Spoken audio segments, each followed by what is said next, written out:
शनिवार का दिन है जिस दिन अपन इस दरिद्रता से मिलने के लिए पीपल के पेड़ के नीचे आए हैं। हिंदू धर्म में ये दिन पीपल के वृक्ष के लिए पूजनीय होगा। जो भी शनिवार के दिन पीपल के वृक्ष की पूजन करेगा, दूध चढ़ाएगा या मिष्ठान का भोग लगाएगा, लक्ष्मी और नारायण उसके घर में प्रवेश कर जाएगा। लक्ष्मी और नारायण उसके घर में प्रवेश करेगा, इसलिए नियम बनाया। कौन से दिन का? शनिवार। लक्ष्मी जी बोली, नारायण आपने तो एक दिन का वार लिख दिया। शंकर जी ने 7 वार बनाए हैं, रविवार, सोमवार, मंगल, बुध, गुरु, शुक्र और शनि। ये शिव जी ने बनाया।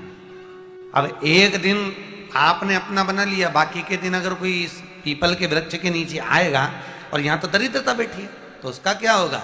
भगवान नारायण बोले, सुन दरिद्रता, तेरे से एक विनती है, अगर कोई भी मनुष्य इस पीपल के पेड़ के नीचे अगर 7 दिन में आता है और उसके हाथ में अगर कोई सामग्री होती है तो तू उसके घर में प्रवेश नहीं करेगी। नियम है पीपल के वृक्ष का, या तो पानी का लोटा लेकर जाओ, कुंकू का चोपड़ा लेकर जाओ, शक्कर लेकर जाओ, या पेड़ के नीचे चींटी को डालने के लिए आटा ले जाओ, पर खाली हाथ पीपल के वृक्ष के नीचे कभी मत जाओ, कभी नहीं।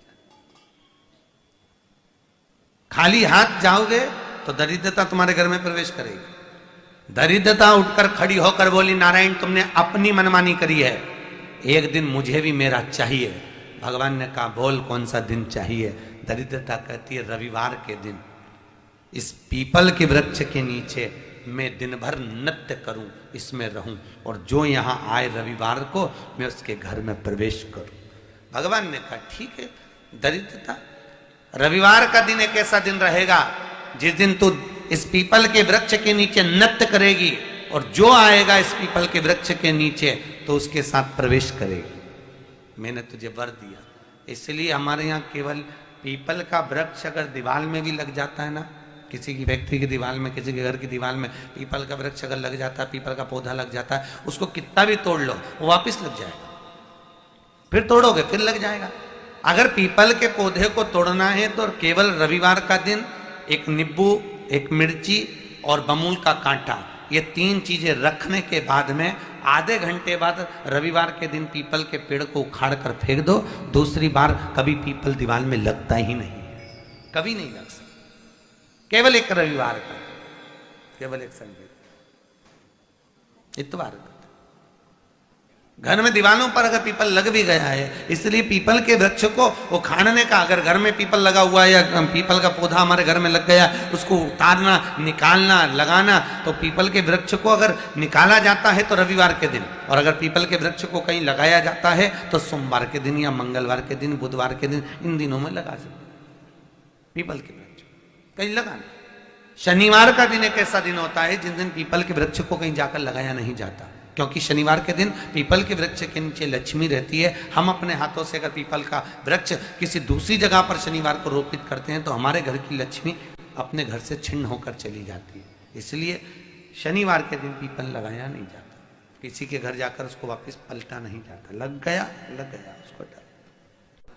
प्रभु मेरी धर्म पत्नी को कहाँ रखूं आप बताओ? वो तो जहां यज्ञ होता है, अनुष्ठान होता है, दान होता है, पुण्य होता है, सत्कर्म होता है, वहां जाने को तैयार नहीं। अब करूं क्या? भगवान ने बोला, एक काम करो। दुर्वासा जी बोले, जिसके यहां रात्रि में बर्तन झूठे पड़े रहते हो उसके घर में इस दरिद्रता को लेकर तुम प्रवेश कर जाना। जिसके यहां रात्रि में बर्तन झूठे पड़े हो वहां लेकर प्रवेश कर जाओ। दूसरी जगह दुर्वासा जी बोले, जो स्त्री घर में दोपहर के समय पर सो रही हो उसके घर में इसको लेकर प्रवेश कर जाइए। जो स्त्री दोपहर के समय में घर पर सो रही हो, इस दरिद्रता को लेकर प्रवेश कर जाइए। तीसरा, जिसके यहां पर दरवाजे पर कांटे वाले पौधे लगे हों उस घर में इस दरिद्रता को लेकर प्रवेश कर जाइए। दरिद्रता, कितनी सुंदर बात कही है।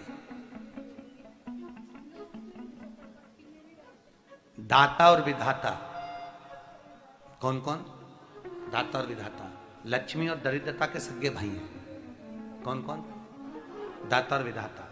दाता को फिटकरी प्रिय है, विधाता को नमक प्रिय है। ये दोनों हमेशा लक्ष्मी को और दरिद्रता को दोनों को समझाते थे, दोनों में प्रेम बढ़ाते थे।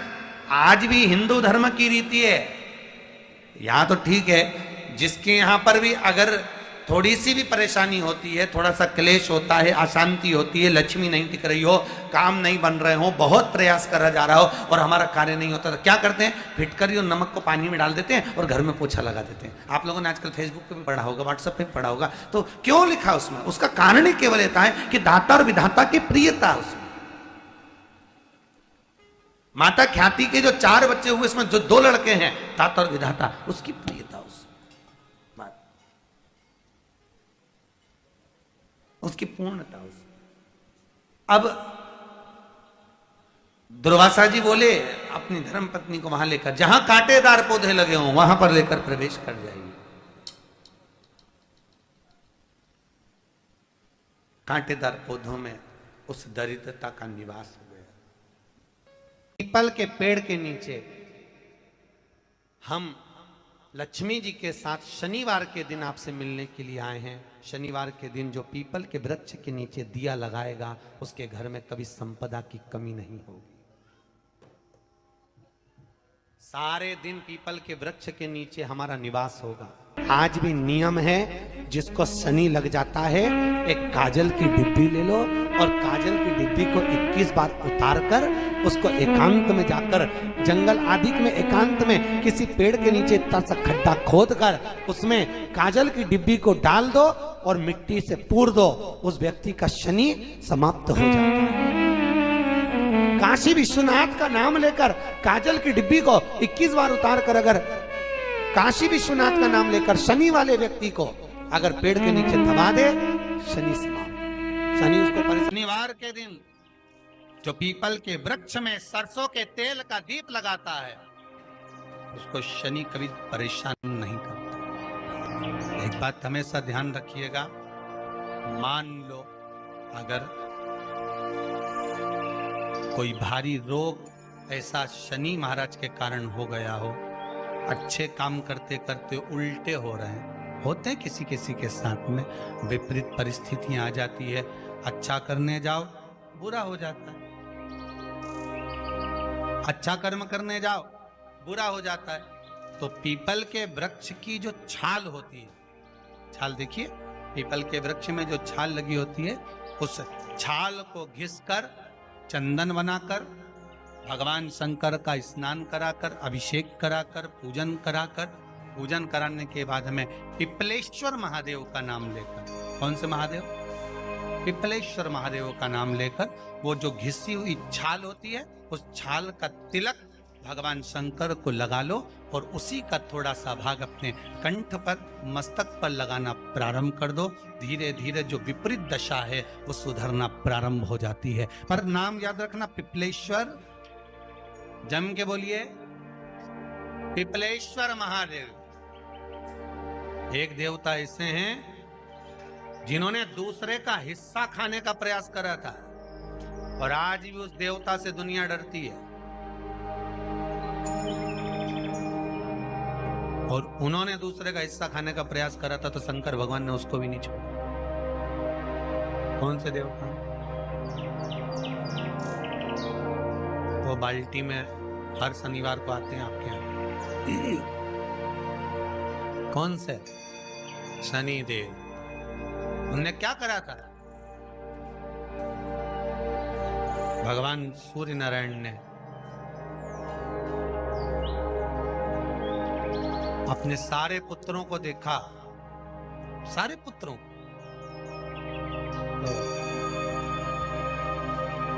सारे पुत्रों को देखकर आज मेरे सूर्य नारायण भगवान बड़े सुखी, बड़े प्रसन्न।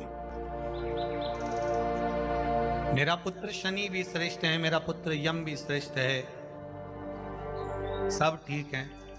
आज भगवान सूर्य देवता ने अपने पुत्रों को बुलाकर कहा, आज मेरा मन कर रहा है कि मैं सारे लोगों का राज्य अपने पुत्रों को बांट दूं, सबको अपना अपना हिस्सा दे दूं। शनि महाराज जी को भी हिस्सा दे दिया गया। अब जब शनि महाराज जी को हिस्सा दे दिया तो शनि महाराज जी संतुष्ट नहीं हुए। दुनिया में ऐसे लोग बहुत सारे हैं जो संतुष्ट बहुत कम हो पाते। शनि देव के मन में संतुष्टि नहीं हुई। जब शनि देव के मन में संतुष्टि नहीं हुई तो शनि महाराज उसी समय पर अपने सारे भाइयों का हिस्सा बटोरने लगे, उस पर कब्जा करने लगे। कब्जा करने लगे तो सूर्य देवता की आंख में जल भर गया। कितना तेजवान सूर्य नारायण, कितने तेजवान, कितना तेज भगवान सूर्य के पास में था। पर शनि महाराज को देखकर आज रो रहे हैं। शनि महाराज को, शनि महाराज ने अपने भाइयों के इस हिस्से पर क्या कर लिया।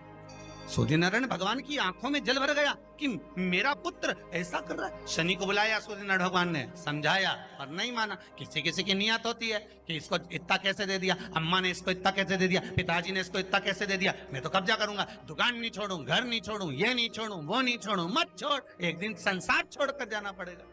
तब कहीं जमीन जायदाद छाती पे बांध के ले जाएगा। नहीं माने तो सूर्य देवता ने अपने गणों को भेज दिया, जाओ जरा शनि महाराज को जरा हटाओ वहां से। शनि महाराज को गुस्सा आया और शनि महाराज ने उन सारे गणों को नष्ट कर दिया। सूर्य नारायण रो रहे हैं। भगवान शंकर की पंचायत में सूर्य देव भी हैं, मतलब शंकर भगवान के मित्रों की गणना में सूर्य आते हैं। भगवान विष्णु, सूर्य नारायण, शंकर भगवान, माँ दुर्गा, गणेश जी, ये पंचायत है ना शंकर की, शिव पंचायत। शिव परिवार में कार्तिकेय, गणेश जी, पार्वती जी, शंकर जी, नंदी, ये शिव परिवार। पंचायत में सूर्य देवता। सूर्य नारायण को रोता हुआ देखकर भगवान शंकर को बड़ा दुख हुआ। शिव जी ने पूछ लिया, क्या बात है, आप रो रहे हो? नारायण क्या हो गया? मेरा बेटा मानने को तैयार नहीं है। आप चिंता मत करो, अभी देखता हूं मैं जाकर। और भगवान शंकर ने जाकर तुरंत सूर्य नारायण भगवान के कहने पर शनि देव को जाकर समझाया। इतने में तो शनि देव आग बबूला हो गए। आग बबूला होकर शनि देव ने कहा, ए शिव, आप मुझे जानते नहीं हो? शंकर भगवान ने कहा, क्या जानना है ये बताओ, क्या जानना है ये बताओ। शनिदेव कहते हैं, आप मेरी दृष्टि को नहीं जानते। शंकर भगवान ने कहा, तू भी नहीं जानता कि तेरी दृष्टि खराब कैसे हुई। तेरी दृष्टि को श्राप किसका लगा है तुझे नहीं मालूम क्या? शंकर भगवान ने जब समझाना चालू करा कि देख शनिदेव, तुम तो कह रहे हो, तुम तो बोल रहे हो कि मेरी दृष्टि नहीं जानते। हम जानते हैं आपकी दृष्टि, मना नहीं है, जाना, पर आप नहीं जानते क्या? शिव जी जानते हैं। शिव जी ने कहा, मैं सब जानता हूं। आपका विवाह करा सूर्य देवता ने, आपकी पत्नी घर में आ गई, आप अपनी पत्नी को देखते तक नहीं थे, इसलिए आपकी धर्म पत्नी ने आपको श्राप दिया कि जिस पति ने मुझ पर दृष्टि नहीं डाली, मेरे वो पति की दृष्टि कुदृष्टि हो जाए, जिस पे डालेगा वो बर्बाद हो जाए। शनि महाराज ने कहा, आप मेरी पत्नी की याद मत दिलाओ। शंकर भगवान बोले, ए शनि, फिर समझा रहा हूं, हिस्सा छोड़ेगा कि नहीं छोड़ेगा? शनि बोले, नहीं छोड़ूंगा। शंकर भगवान ने उठाया, पीपल के पेड़ के नीचे ले गए और पीपल के पेड़ के नीचे शनि महाराज को उल्टा लटका दिया। 19 साल तक शनि महाराज को पीपल के पेड़ के नीचे शंकर जी ने लटका के रखा। अब बोल, 19 वर्ष तक शनि महाराज पीपल के वृक्ष में, पीपल की जड़ पर बंधे रहे, बोले ही नहीं, सीधे टंगे रहे। अब दूसरे का हिस्सा खाने वाले को जब शनि महाराज जैसे के लटका दिया भोलानाथ ने, तो तुम कहीं लगो रे लाइन में? मेरा विचार तो करो। 19 वर्ष तक शनि महाराज लटके रहे, तब 19 वर्ष नेत्र बंद कर कर शनि महाराज ने शंकर की आराधना करी कि दुनिया में कोई ऐसा नहीं जो मुझे उल्टा लटका दे, केवल एक ये ही है जिनने मुझे लटकाया है। तो 19 वर्ष तक तप करा तो शंकर जी प्रसन्न हो गए। धरनी को हटाकर पार्वती को लाए, साथ में आशीर्वाद दिया, शनि महाराज को खोला। वर मांगो, तुम्हें क्या चाहिए, मांगो तुम्हें क्या चाहिए। शनि महाराज ने कहा मांगूंगा कुछ नहीं, आप वर दे दीजिए। शंकर जी ने कहा मैं तुम्हें दंड अधिकारी बनाता हूं कि आप अच्छे और बुरे का दंड दोगे, आप अधिकारी बनकर बैठोगे, मेरा आशीर्वाद तुम्हारे साथ में। दंड अधिकारी भगवान शंकर का एक अवतार है पिपलाद अवतार। पिपलाद अवतार, जब दधीचि ऋषि की अस्थियां चली गई, उनकी धर्मपत्नी सुवाच ने देखा मेरे पति को मार दिया गया, मेरे पति की अस्थियां ले गए राक्षसों का संहार करने के लिए, उनकी अस्थियां लेकर चले गए, मेरा पति चले गया। सुवाच गर्व से थी, मरना चाहती थी, प्राण छोड़ना चाहती। शिव जी ने देखा ये तो अग्नि के ऊपर चढ़कर अपनी देह त्याग रही है। शंकर भगवान ने आकर कहा रुक जा सुवाच, रुको, तुम्हारे गर्भ में बच्चा है, तुम्हारे गर्भ में बच्चा है, वो बच्चा मर जाएगा, अब इस बच्चे को जन्म देकर भी क्या करूं। नहीं पिता, तुम्हारे गर्भ में जो बच्चा है वो महाज्ञानी है, तुमने मुझसे प्रसाद के रूप में मांगा था, कहा था शिव जैसा पुत्र होना चाहिए, तो क्या तुम शंकर को नष्ट कर दोगे। मैं शंकर को जन्म दूंगी। सुवाच ने 2 पत्थर उठाए, अपने गर्भ पर मारना प्रारंभ करा, गर्भ पर मारा, बच्चे ने जन्म लिया। बच्चा 7 महीने का था। उस बच्चे को उठाकर पीपल के कोटर में रख दिया। पीपल की कोटर, एक गिलहरी पीपल के फल को लेकर आती थी, पिपलाद के मुंह में देती थी। शिव का एक, इसलिए शंकर का नाम ही पिपलेश्वर महा। शिव का एक अवतार पिपलाद के रूप में हुआ है। तुम क्यों चिंता करती हो, तुम चिंता मत करो, तुम्हारा पुत्र जन्म दो तुम। और दिया धन सुवाच ने, उसके बाद प्राणों को त्यागा। और उस पीपल के कोटर में अगर भरण पोषण करने वाला कोई था तो वह देवाधिदेव महादेव था। फिर निवेदन करेंगे, माता के गर्भ में बच्चा रहता है, उसका भरण पोषण करने वाला मेरा देवाधिदेव महादेव है। अगर जन्म उसने दिया है तो मृत्यु भी वो देगा। अगर तुमको कुछ ज्ञान दिया है तो अच्छी जगह पर भी वही पहुंचाएगा। आप जो अभिलाषा लेकर आते हैं, बच्चे कहते हैं हमारी नौकरी नहीं है, सर्विस नहीं है, हम इस कॉलेज में पढ़ना चाहते हैं, हम इस जगह जाना चाहते हैं, हम इस पद पर जाना चाहते हैं, बस इतना याद रखना, तुम्हारा भाग्य बुरा नहीं होता। कभी भी याद रखना, संसार में जिसको भगवान ने जन्म दिया उसकी किस्मत कभी बेकार नहीं हो सकती। अगर भगवान तुम्हारी किस्मत बेकार होती तो जानवर बनाकर पैदा करता, इंसान बनाकर नहीं। किस्मत अच्छी थी इसलिए इंसान बनकर पैदा, जानवर बनाकर पैदा नहीं करा। अगर तुम्हारी किस्मत अच्छी थी इसलिए मनुष्य बनकर पैदा हुए हो, इंसान बनकर पैदा हुए हो, मानव बनकर पैदा हुए हो।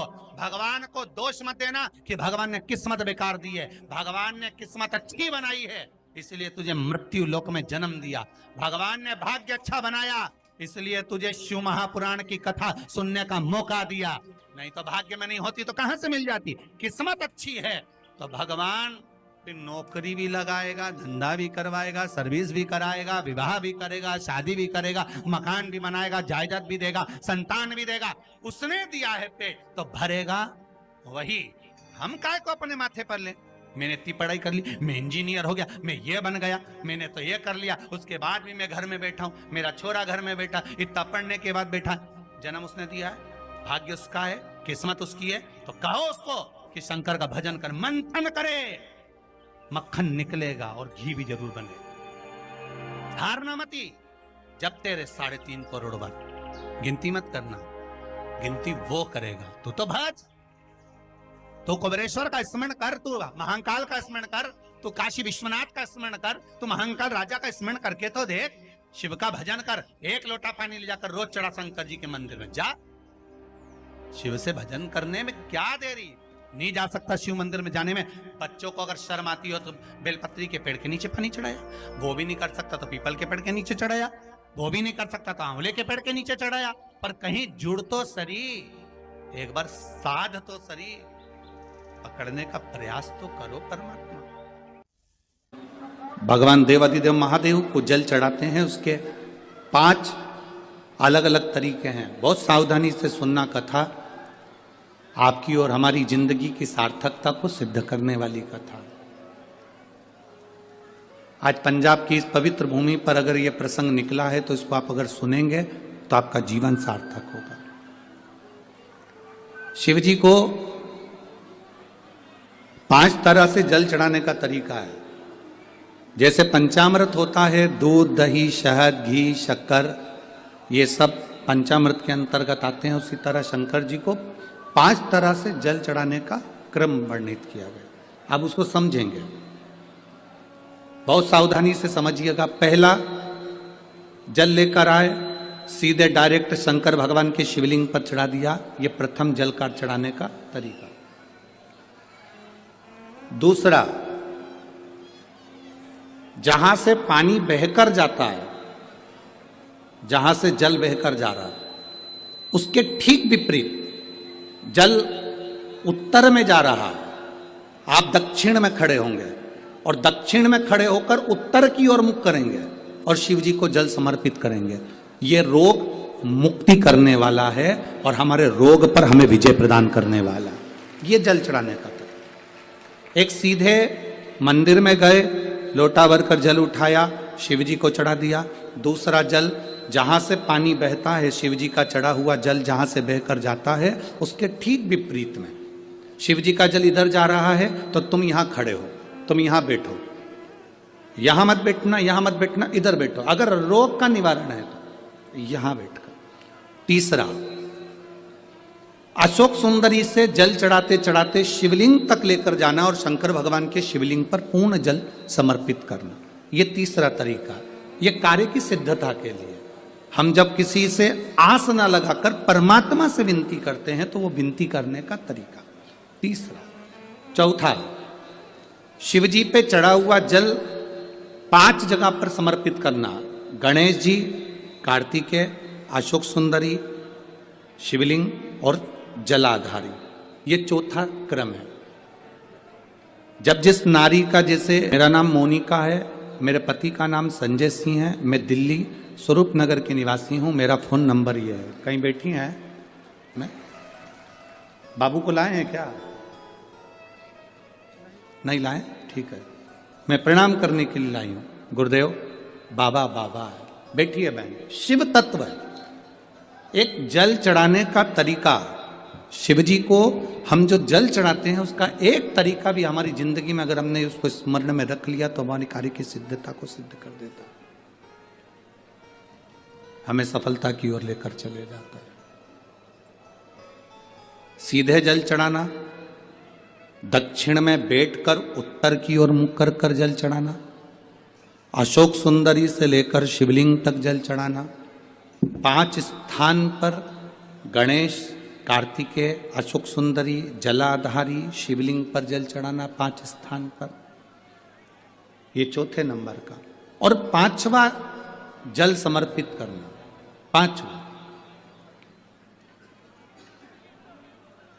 5वें नंबर का जल।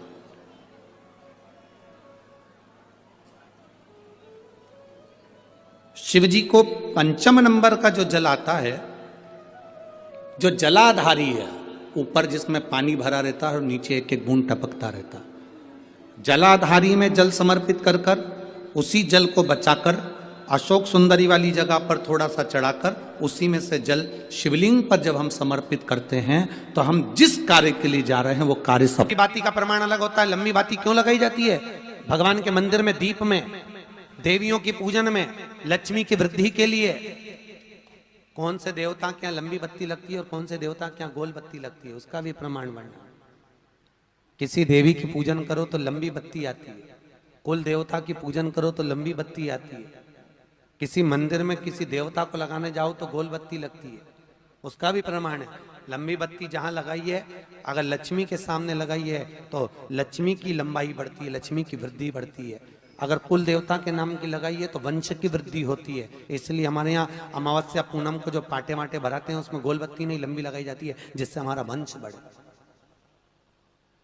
नवरात्रि में देवी जी की जो बाती लगाई जाती है वो लंबी लगाई जाती है, गोल नहीं। क्यों? क्योंकि जिससे माँ हम पर कृपा बना कर रखे, हमारा वंश खूब बढ़े, हमारे यहाँ लक्ष्मी की वृद्धि हो। स्थिर बाती गोल बाती लगाई जाती है ब्रह्मा के मंदिर में, इंद्र के मंदिर में, देवता के मंदिर में।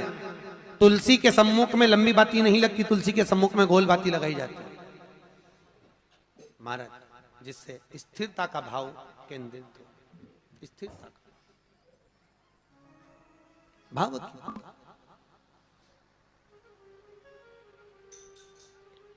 पीपल के वृक्ष के नीचे कभी लंबी बाती नहीं लगती, बड़ के पेड़ के नीचे कभी लंबी बाती नहीं लगती, आंवले के पेड़ के नीचे कभी गोल बाती नहीं लगती। आंवले के वृक्ष के नीचे लंबी बाती लगना चाहिए।